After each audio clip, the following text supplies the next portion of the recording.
C'est la veille de Noël. Dans la maison, toute la famille s'est mise au ménage. Les enfants sont partis avec leur grand-père pour couper un sapin dans la forêt. Et dans le salon, on range, on époussette, on secoue les tapis, on redresse les coussins, on fait table rase, on enlève les toiles d'araignée. Les araignées se sauvent comme elles peuvent jusqu'au grenier. Le chien et les 2 chats vont se mettre à l'abri sous la table de la cuisine. Et les souris, elles, se sont réfugiées à la cave. Et tous les animaux tendent l'oreille. Mais qu'est-ce qui se passe ici? En fin d'après-midi, les enfants rentrent avec un grand beau sapin et ils l'installent dans le salon. On le décore avec de jolies petites pommes rouges toutes brillantes. Et puis on installe, partout où on peut, sur la table, sur le dessus des meubles, des bougies.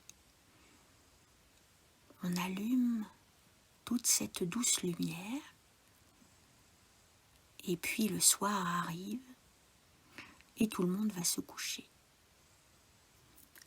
Quand le chien et les chats sont sûrs que tout le monde dort, ils osent sortir de sous la table et pousser la porte du salon pour voir ce qui s'est passé ici.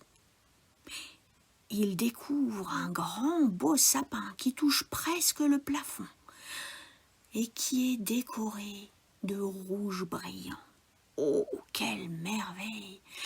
Et dans la pièce, il y a une jolie lumière toute douce. C'est la lumière des bougies. Ils n'ont jamais vu rien qui ressemble à ça. Alors ils font le tour, ils prennent le temps, ils regardent, et puis ils vont se coucher à leur tour. Quand il n'y a plus de bruit, cette fois, ce sont les souris qui montent. Les souris sont curieuses, alors elles viennent voir dans le salon. Elles découvrent elles aussi le sapin à la douce lumière des bougies. Et toutes ces pommes qui brillent, oh là là, quelle merveille! Puis elles vont se coucher. Et les araignées, elles, quand elles n'entendent plus de bruit, elles descendent tout doucement. Parce que s'il y en a des curieuses, c'est bien les araignées. Alors elles arrivent, elles rentrent dans le salon et elles arrivent par en bas, par en haut, et elles découvrent ce magnifique sapin. Oh! Elles en font le tour, elles grimpent dans les branches du bas, dans les branches du haut, et elles installent dans ce sapin une multitude de fils de soie. Et puis quand elles ont tout vu, tout admiré, tout senti, elles repartent se coucher. Au milieu de la nuit, on entend un gros bruit dans la cheminée.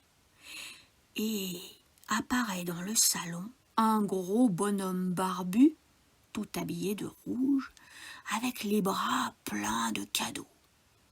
Il les installe au pied du sapin, et puis va s'installer à table, parce qu'on lui a laissé là un verre de lait et quelques biscuits au chocolat. Il est en train de les déguster quand son regard tombe sur le sapin. Nom de nom, qu'est-ce que c'est que ça? Le Père Noël, parce que c'est lui bien sûr, se rend compte que le sapin est enrubanné de fils d'araignée. Mais qu'est-ce que c'est que ce travail? Et qu'ont fait encore les araignées? Que vont dire les membres de la famille demain matin quand ils vont découvrir tout ça? Alors il s'approche de l'arbre et délicatement, il touche, il caresse tous les fils un par un, tout doucement.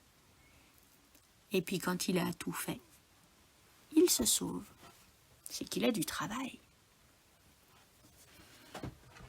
Le lendemain matin, on entend du bruit.